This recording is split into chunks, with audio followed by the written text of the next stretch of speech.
In every moment, you only have one real choice: to be aware of the self or to identify with the body and the mind. Liberation comes when you fully understand and experience there is no one who needs liberation.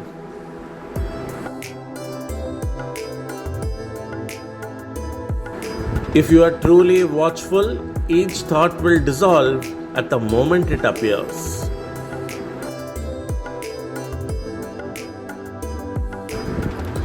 If you cultivate the attitude of indifference towards the mind, gradually you will cease to identify with it. Your ultimate need is to get established the changeless peace of the self. For this, you have to give up all thoughts.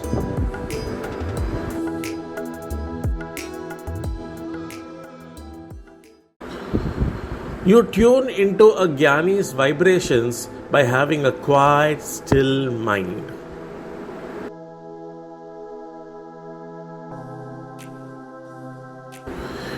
If you take the attitude that all happenings in the world are dream events, your mind becomes tranquil.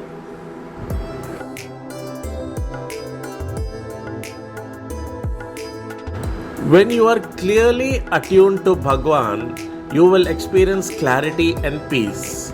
You will receive guidance wherever you are.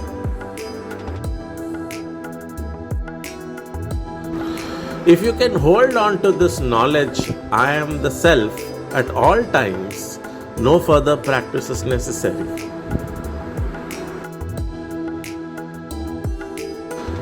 The mind is not real.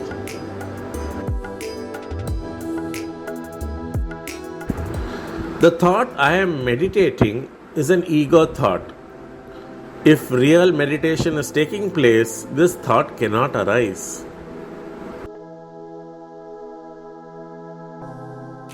Remember that nothing that happens in the mind is you, and none of it is your business. These fights against the mind are all mental activities which strengthen the mind instead of weakening it. If you want to get rid of the mind, all you have to do is understand that it is not me.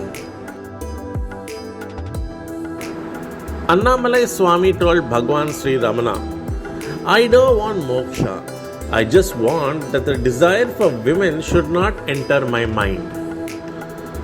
Bhagavan Sri Ramana laughed and said, all the Mahatmas are striving only for this.